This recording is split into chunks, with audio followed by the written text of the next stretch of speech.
Nós vamos fazer a leitura na primeira carta de Paulo aos Tessalonicenses, capítulo 1.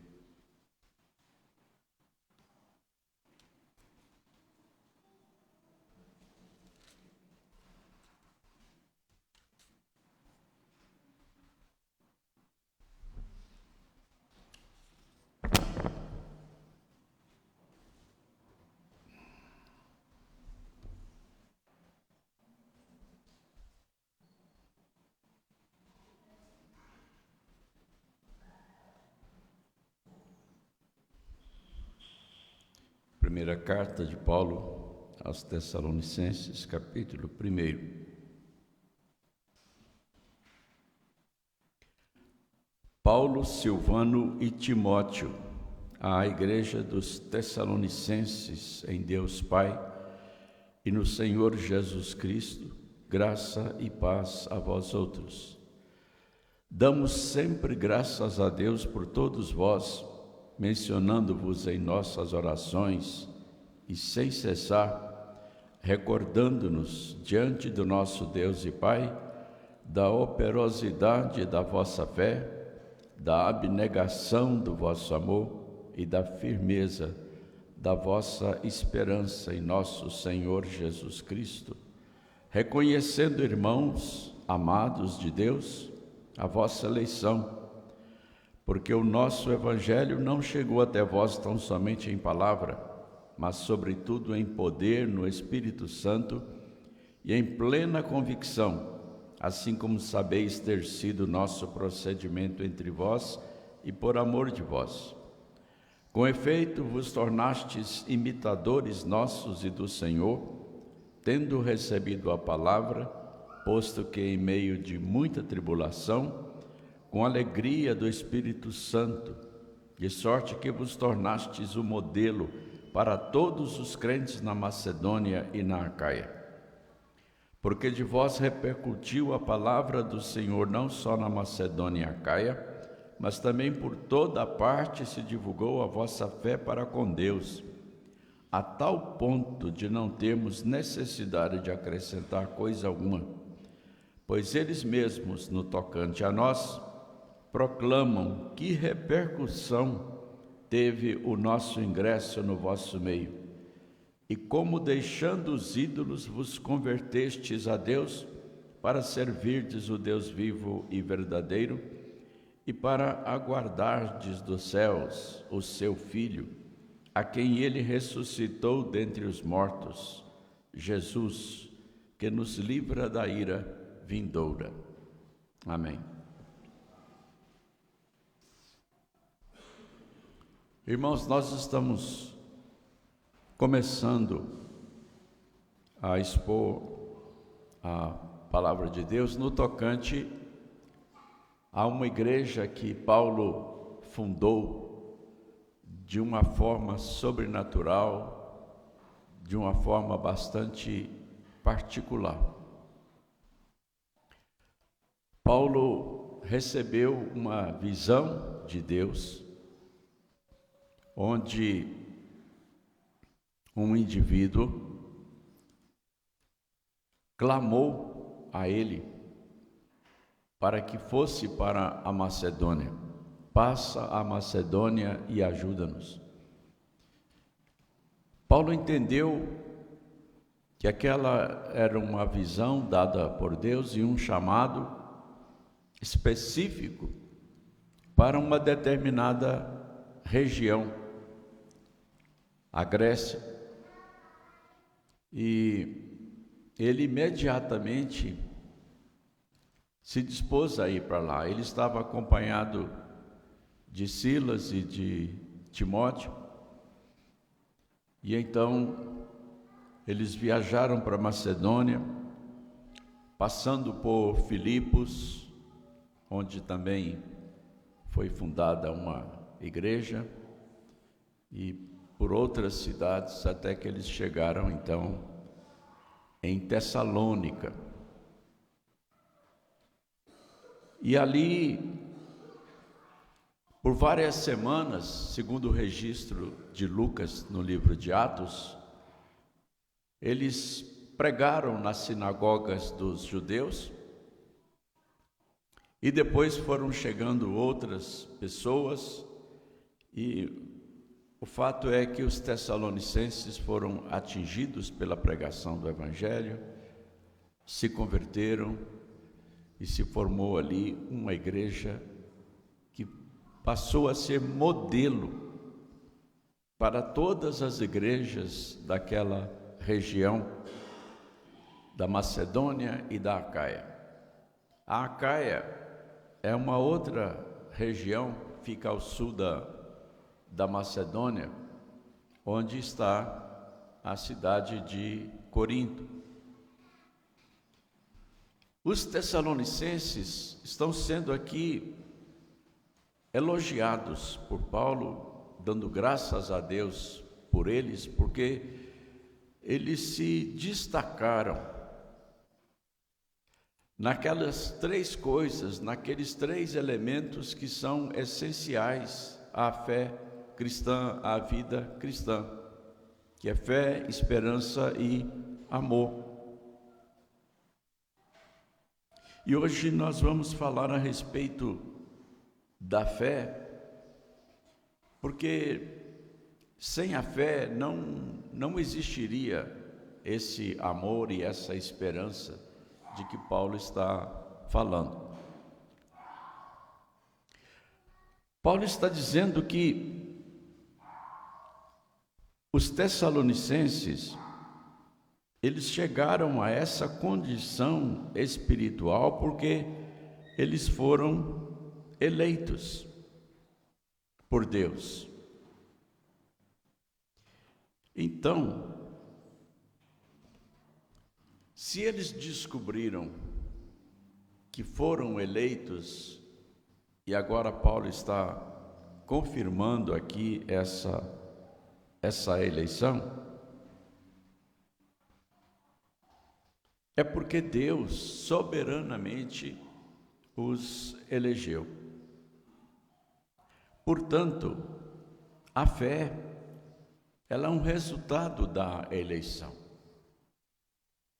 Sendo assim, fé não é uma mera questão de religião. Fé não é um sentimento religioso. Não é um sentimento místico que une uma pessoa a qualquer divindade. Há um tipo de fé religiosa, de fé mística, que se chama crença. Isso todo mundo tem. Mas na Bíblia, fé só é possível pela atividade de Deus por meio do Espírito Santo. O apóstolo Paulo, escrevendo aos Efésios, ele diz que fé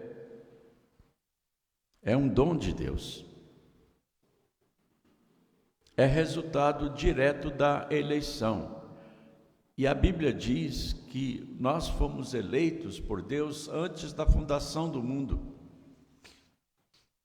Então, quando Deus nos elegeu, já estava contida nessa eleição a doação, o derramamento da fé, que só tem aqueles que foram eleitos por Deus, predestinados por Deus antes da fundação do mundo. Então, a fé do verdadeiro crente é diferente da crença ou de qualquer outro tipo de confiança, de relação religiosa que alguém tenha numa divindade.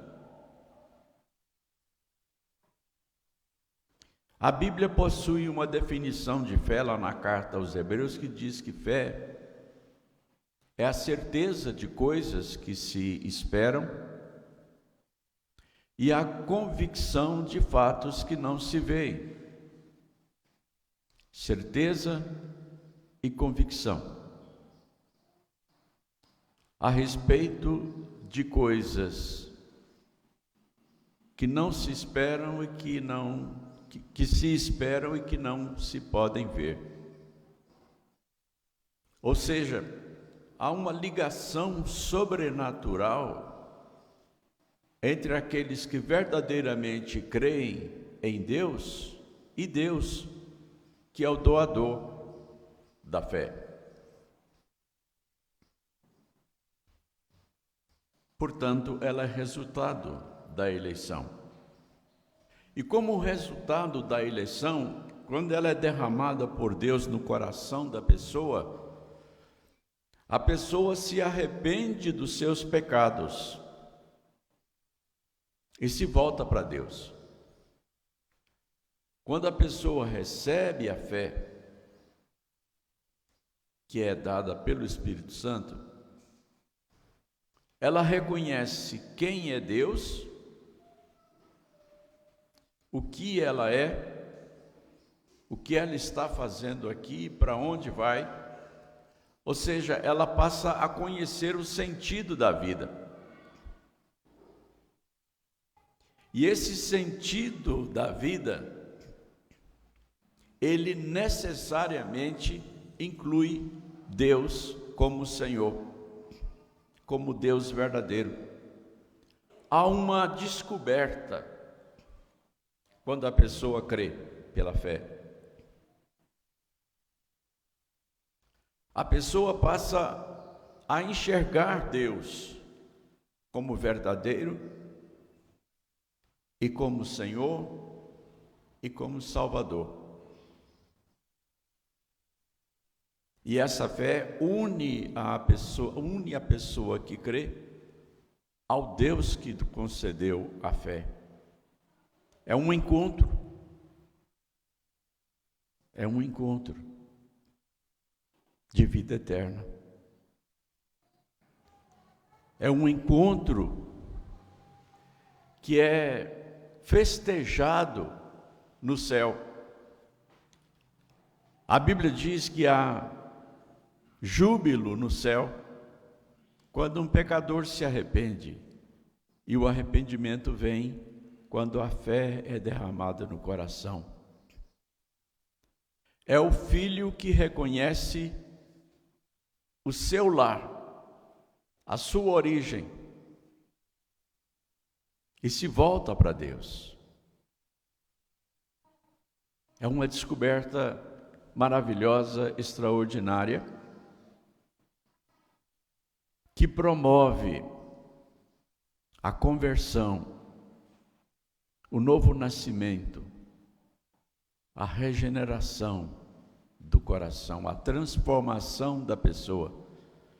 E a pessoa não apenas descobre Deus, mas ela entra num novo relacionamento com Deus. Essa é a fé que chegou para os Tessalonicenses, e da qual Paulo está falando agora, diante de toda a vida espiritual, diante da nova vida que eles estão manifestando.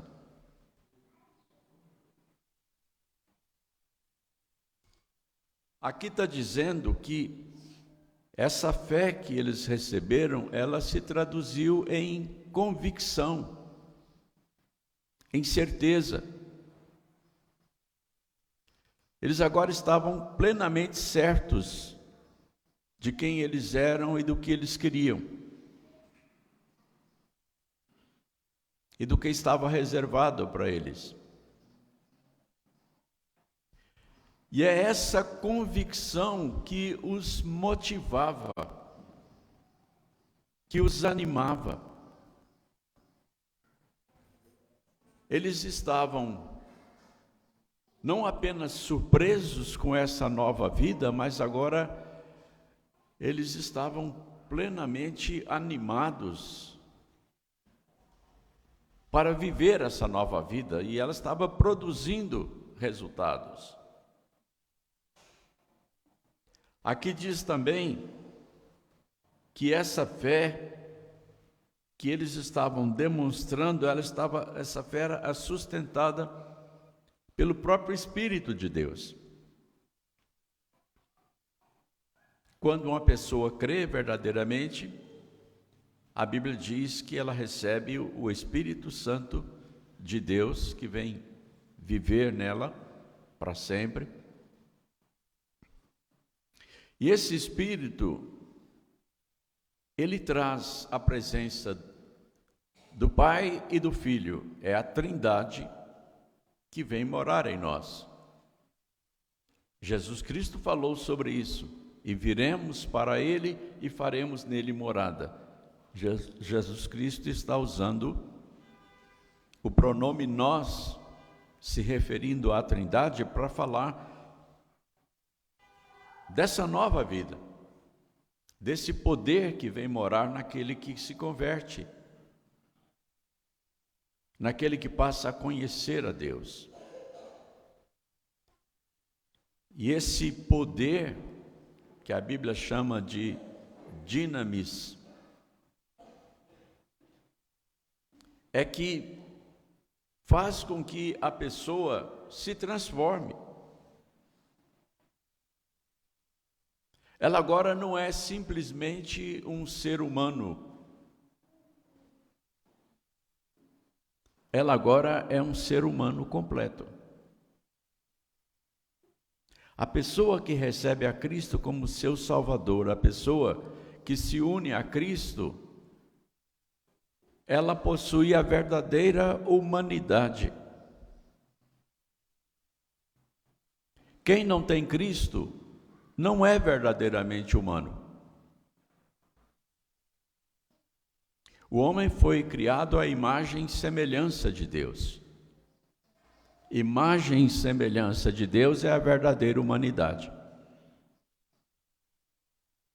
Deus se encarnou em Cristo como perfeitamente Deus e perfeitamente homem.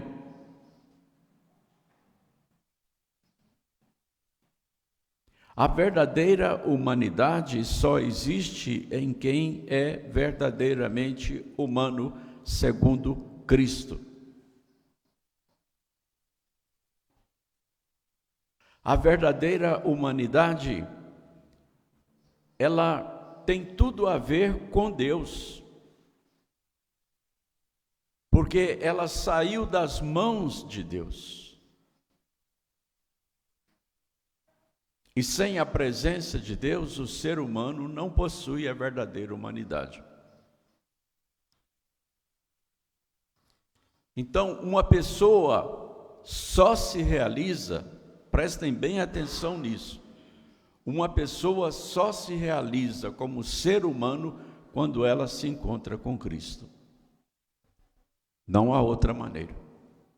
Quem não tem Cristo é um ser humano no sentido biológico, no sentido científico, mas não é totalmente humano, porque a perfeita humanidade é Deus quem concede em Jesus Cristo o verdadeiro homem. É por isso que a Bíblia insta conosco, exige que nós sigamos a Cristo, que nós obedeçamos a Cristo, que nós sirvamos a Cristo, que nós sejamos realmente discípulos de Cristo, porque não há outra maneira de um ser humano ser humano.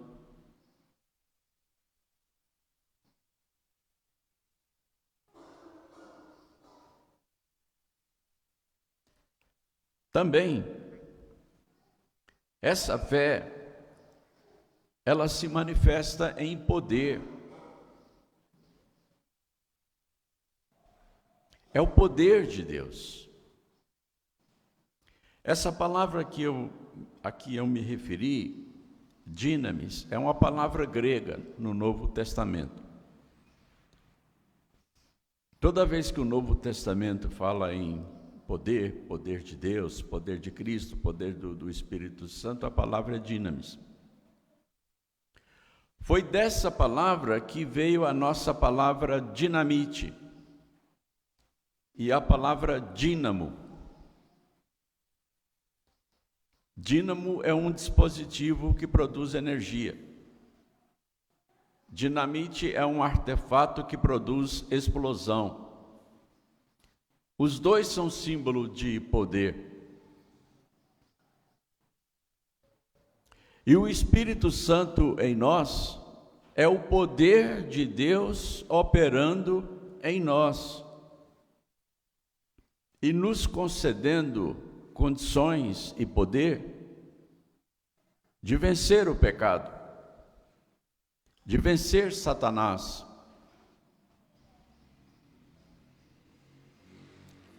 Jesus Cristo disse para Pedro que as portas do inferno não prevaleceriam contra a sua igreja.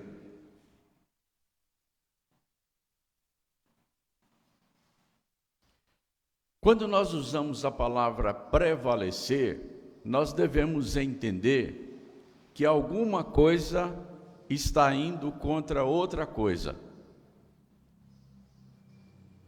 de tal maneira que uma dessas coisas é rompida e a outra prevalece. Então nós temos a figura de alguém empurrando, forçando uma porta. E essa porta é arrombada. Essa porta não resiste.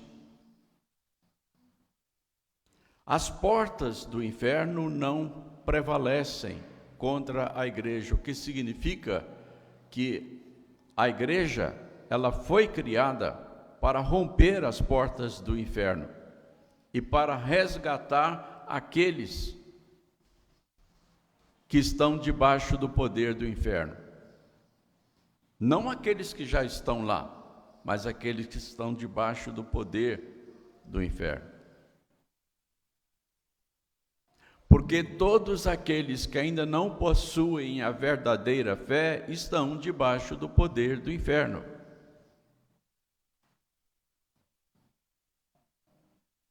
E esse poder é retratado nas Escrituras como uma porta que impede que essas pessoas saiam, sejam libertas. A igreja, na pregação do Evangelho, a igreja, através da vida de cada um dos seus membros, é o poder de Deus para a salvação de todo aquele que crê. Foi o que Paulo disse, porque não me envergonho do Evangelho, porque é o poder de Deus para a salvação. E o Evangelho, ele está em nós. Ele se difunde através da nossa vida e da nossa palavra. E atinge as pessoas, e transforma as pessoas, e liberta as pessoas, rompe as portas do inferno, o poder do inferno, e liberta as pessoas. A Bíblia diz que quando uma pessoa se converte, ela é transportada do reino das trevas para o reino de Cristo, reino da luz.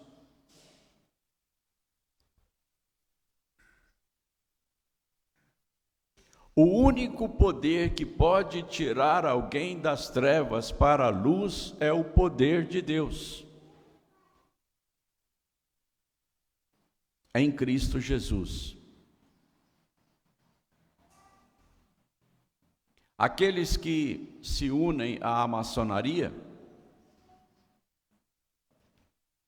no seu ritual de adesão, na sua iniciação, são perguntados, com os olhos vendados, de onde é que você vem? E a pessoa responde, eu venho das trevas e busco a luz. A pessoa que faz isso, se ela é crente, ela está blasfemando contra Deus. Imagina um crente numa instituição que é pagã, dizendo que está ali procurando a luz.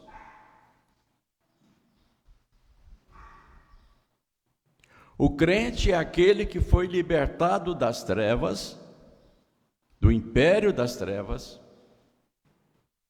para a luz de Deus, para a luz de Cristo.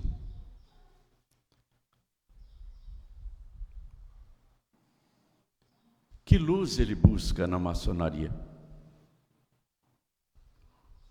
Se ele já está na luz. Então, isso é uma infâmia, isso é uma blasfêmia contra Deus.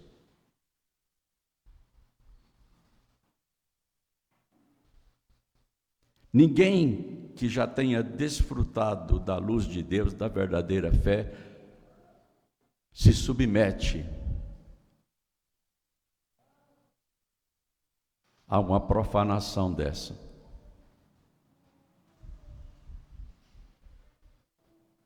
A única luz verdadeira é a de Cristo.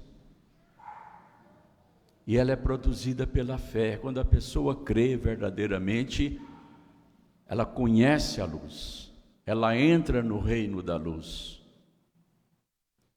porque ela conhece a verdade de Deus.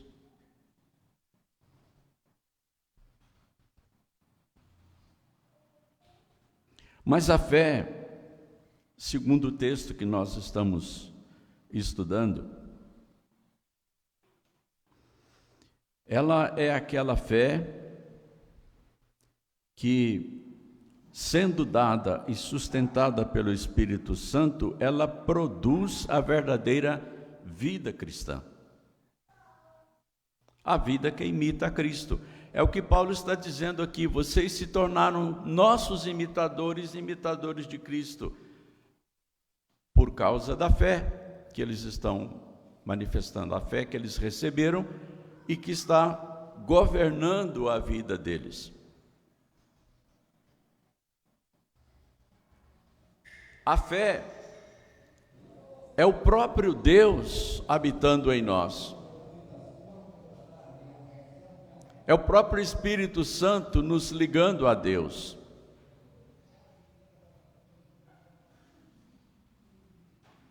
Essa fé, portanto, ela é um relacionamento íntimo com Deus, de tal maneira que a Bíblia pode dizer que nós somos coparticipantes da natureza divina.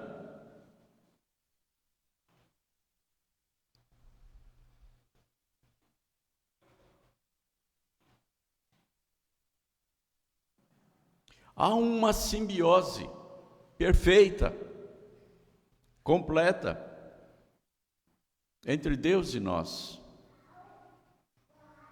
Nós recebemos vida e poder de Deus por meio dessa fé que nos liga a Deus,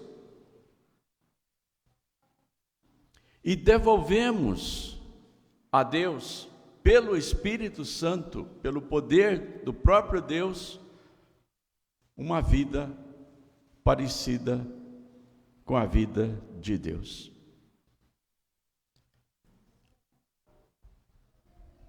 Na carta aos Efésios, o apóstolo Paulo, ele começa o capítulo 5 dizendo o seguinte: sede imitadores de Deus como filhos amados. Nós somos filhos de Deus e precisamos imitar o nosso Pai. Não é isso que os pais esperam dos seus filhos? Que os filhos os obedeçam, sigam os seus conselhos e os imitem? Os pais ensinam para os filhos como eles devem fazer as coisas, e eles esperam que os filhos obedeçam e imitem.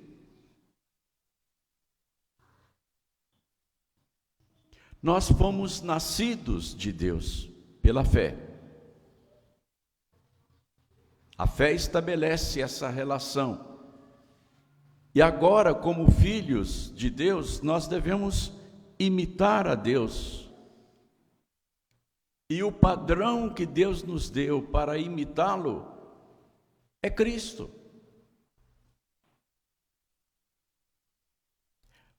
Seguir a Cristo é parecer com Cristo, é fazer o que Ele manda. A Bíblia diz que quanto mais profunda, quanto mais real é a nossa comunhão com Deus, mais nós ficamos parecidos com Ele.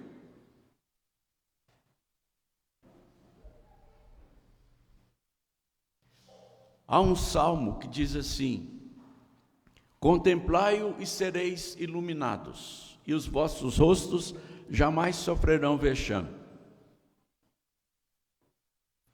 Na língua hebraica, esse versículo tem o sentido de alguém que fica olhando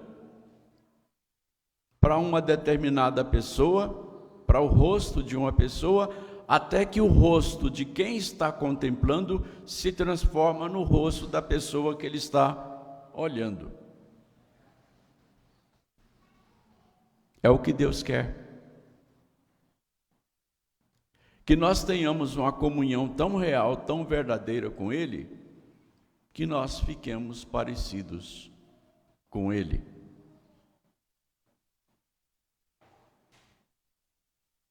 Porque quando nós formos glorificados, é o que vai acontecer. O apóstolo João diz assim: filhinhos, agora nós somos filhos de Deus, mas ainda não se manifestou o que havemos de ser. Mas quando Ele vier,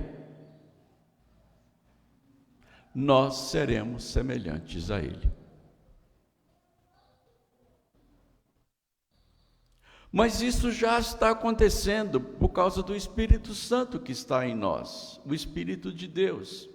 Nós estamos sendo dia a dia santificados para sermos formados à imagem e semelhança de Deus, mais do que era antes da queda. Porque a glorificação será para toda a eternidade.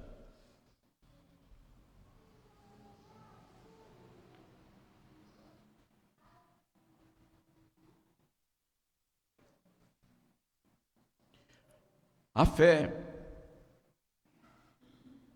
ainda produz, segundo a referência do texto que nós estamos estudando, a fé produz o verdadeiro amor.